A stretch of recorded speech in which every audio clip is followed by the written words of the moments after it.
Hey everyone, wanted to share some information that I was reading in this book. It's called Beyond Divination: Spiritual Transformation Through the Major Arcana by Suzzan Babcock. I wanted to share information from this book because I've been listening to a lot of videos lately by Neville Goddard, Abraham Hicks, Joseph Murphy, Jim Rohn, everyone talking, Bob Proctor, talking about having a desire, a vision for your life, and the importance of having a vision, and then how to achieve that desire, how to use the imagination and the subconscious mind to manifest or experience that reality physically. Uh, One of the things, though, when I've been listening to these talks, even though the information has been really great, has been a recurring thought that, have we stopped to think about where the desire is actually coming from? And one of the examples I wanted to give was last year I had said that I was going to run for mayor, because I had a quick vision of like sitting there, a bunch of council members, and we're gonna visualize and make Auburn a better place by coming up with ideas through our higher selves and through the spiritual plane, and have those ideas come forth and help transform Auburn. And then I thought, okay, we can use that as a stepping stone to greater areas, and then grow it from there, right? But when I stopped to actually reflect on that motivation a couple weeks ago, a lot of that motivation was my ego tricking me into thinking that was from spirit, because even though there were aspects of that desire that were good, a lot of it came from just I wanted recognition. I wanted to be recognized as the mayor of Auburn. I wanted to feel that sense of importance, of entitlement. And then when I really start to contemplate, or have contemplative meditation on it, I realized that it wasn't in alignment with what I wanted to do at all. Obviously, aspects of it were helping change the world, helping bring information through that are going to help people transform spiritually, but not that vehicle was not the right one, and that vehicle was primarily just for selfish reasons, so to speak. That being said, though, maybe at a different point in my life, it will be the right vehicle for me, but I don't think so. But I just want to share that with you. So I'm going to share some passages in here, and some of the passage refers to symbolism and color. For this card right here, it's the first card in the tarot, the Fool. And so when you hear certain things, you're like, what is he talking about? Like the three pointed leaves. They're just talking about this picture here in the Fool. So I just wanted to give some perspective. Remember, this is just something that jumped out to me. If you were to read this passage yourself, you would interpret the words how you would interpret them for yourself, and something else may completely jump out for you. And so this is just what I wanted to share. According to the RT group, which is a group that Suzzan refers to in her book, the primary message the primary message of the Fool is the importance of formulating an individual vision for life, as in what do we desire most. On the next page, it says that the divine spirit within us expresses itself imaginatively, and through the imagination, we pass down an image from the archetypal plane through the creative and formative planes into our material earth. And so again, it says the primary message here for the group is the importance of having a vision in your life, that you're not just aimlessly wandering around, but you're actually, you have something that you would want to accomplish. And again, there's been a lot of that arising within me, but I wanted to understand, where does that desire come from? Does it come from my ego, or does it come from my spirit? And when I refer to the ego, I'm referring to Eckhart Tolle's ego. So if you'd like more information on that, you can look up any books like A New Earth, or The Power of Now by Eckhart Tolle. You can watch YouTube videos on him as well, and he'll explain the ego and the pain body and whatnot, but that's what I'm referring to. And so they say that you need a vision for life of what you desire the most. They say that this is what the card portrays, with the Fool gazing up to the northwest. Although we cannot see his vision, later we'll see that this corner contains an image of an angel. Angels reside in heaven, which is where the Fool is descending from. Hinduism teaches there are 7 planes, but the Kabbalists blended these 7 planes into 3.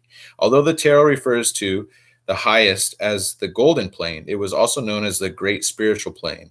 While in descending order, we have the mental, the great mental and great physical planes. Therefore, the fool's life vision is to use his connection to the higher self and what we have learned in heaven to transform himself and become an evolved and perfected individual. It seems we purify desire through using both the masculine and feminine aspects of our consciousness equally, depicted symbolically by the two leaves from which the white rose has emerged. So they talk about a red rose will symbolize desire, while a white rose indicates purified desire. Okay. Regarding the leaves, the RT group observes that although there are only two stems from which the two leaves grow, each leaf comprises 3 points. Of course, this brings in every combination of 3 we can think of, so like the Holy Trinity, but also symbolizing the Father, Mother, and Child. They point out that each human being contains 3 primary bodies: the physical, the astral, and the mental. So they're always saying that it always takes 2 to create a third. And so you'll have a mental image and an emotional feeling that you'll need to marry, or have the emotional feeling be in congruence with or in alignment with that mental image in order to use your imagination to manifest. You can have an idea that you want a better relationship, but you can feel really down or that nothing ever works out. Those two are opposed to each other. You can feel that, I mean, you could desire, oh, I want more money for whatever reason, but you could feel poor. They're not in alignment with each other. So you need to have alignment between the mind and the heart. Although later on in different passages, it does say that the heart will supersede the mind. We won't get into that right now, though. As such, the white rose emerging from the 2 3-pointed leaves symbolizes the need to address desire on all 3 levels. So this is what I was talking about of what's been popping up for me. In the physical body, desire manifests as all forms of appetite that satisfies the 5 senses. It could be sexual desire. It could be from food. You desire certain foods. Or it could be, like a nicotine or like a drug that you desire. Coming from the body. Desire at the astral level reveals itself in our emotions, as in wallowing or yearning for something or someone. I'm not speaking of genuine grief for the loss of a loved one. I am referring to pining over a heartthrob or unrequited love. So for the astral, the desire might arise for a specific person, like you're obsessed with that person. You have to have that person. All you can do is think about that person, when really it's not the person. It's the vision of what you feel it would be like to be with that person. And you have this idea that it would be awesome and whatnot. And really you're looking after the feeling, or you're going after the feeling of what you think it'd be like, when we all know that relationships are really exciting in the beginning, and it takes active work with each other to continue to build a relationship as those really exciting feelings start to kind of level out, or you become used to those as you move forward.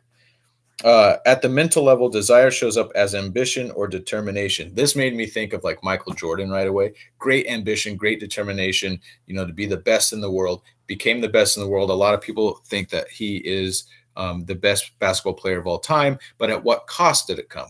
Obviously there's going to be some cost. Maybe he doesn't have the, when you see documentaries, he doesn't have the best relationships with people. He didn't have a lot of friends, and that might not have been important to him. But along the way, maybe you have an ambition to be the CEO of your company, or you want to be the manager or supervisor of a certain position.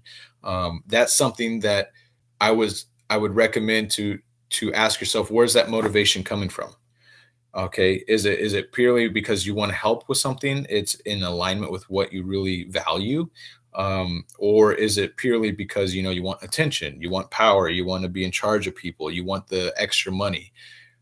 It's funny because as more opportunities for money to come into my life, and there's been some to really double or triple my income as of late, I've been really consistent with questioning where those motivations come from. And a lot of these opportunities, although they grab my attention initially because it's money, it's like, and then I start to think of how many more people can I help?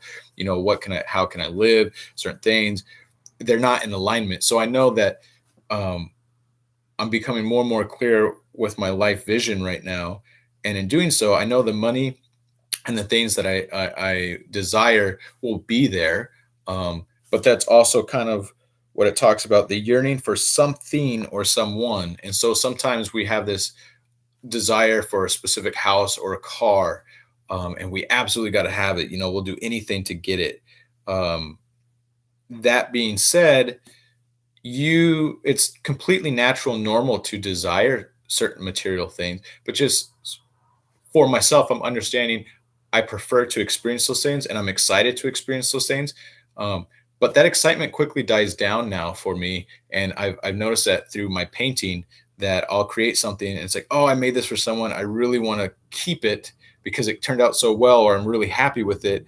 Um, and I don't want to give it away to whoever I made it for, but you give it away. And then there's some that I made that are great that I've kept. And then now they just sit on my wall and I don't even really recognize them each day. And I'm more willing to part with them because that attachment has gone. It's fun to create, it's fun to experience, but then to let go of that attachment and understand that there's always something else.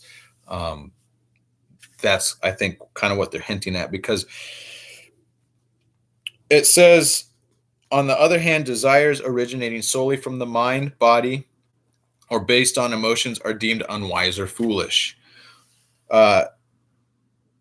Evolution itself actually involves purifying our desires, irrespective of whether it is a wise or foolish desire. So they're saying that, okay, maybe you do have a desire that comes about that is not from spirit, it's not from your higher self, it's from the ego, and you pursue it because you really want it and whatnot, and they term it a foolish desire, but it still teaches you lessons. It still aids in your evolution, in your spiritual transformation, in your growth. It still serves a purpose for your highest good. And so that's definitely stuff that I've learned in my life that I've gone after. I know when I used to work at Grease Monkey, and then I became co-manager with my friend, work consumed me. I had a goal to get to a certain income for the shop that I worked at. And I had that vision, and that's all I could think about, whether I was at home or at work. And we hit that goal. But what's funny is the day that we hit that goal, I was actually in the hospital with kidney stones. So I didn't actually physically work the day that we attained that goal. And in the process of attaining that goal, my relationship at home with my wife sucked. And I wasn't, I was very detached from my child. And it's something that I went through and I was able to accomplish it. You're going to accomplish when you have a vision and you're moving towards it and you know exactly what you want. Your subconscious will help carry out that image and you will experience it, but at what cost? So pretty much I just wanted to share that with you. There's a lot of great things. I don't want the video to run too long. I've noticed that it's easier for me to stay on track if I stick to the points, but just want to share that with you guys. I love you guys. Thank you so much. If you liked what you saw, or you have a comment, please start to comment and send your questions, or hit the like button, subscribe button. That's what my kid would say. It helps with the YouTube algorithm, but definitely a vision to get more of this information out to people. I left links in the description down below if you want more information on Suzzan, if you want to contact Suzzan through Facebook, if you want your own copy of this book. It's available for purchase, or if you have Kindle Unlimited, it's free. So you can start to read it yourself. I like to, as I paint, I have this as a Word document that I can just listen to. I have the computer read it to me as I'm painting. So the information is starting to soak in that way as well. But anyways, you guys have a great day. Love you guys. Thank you so much. And I'll talk to you again soon.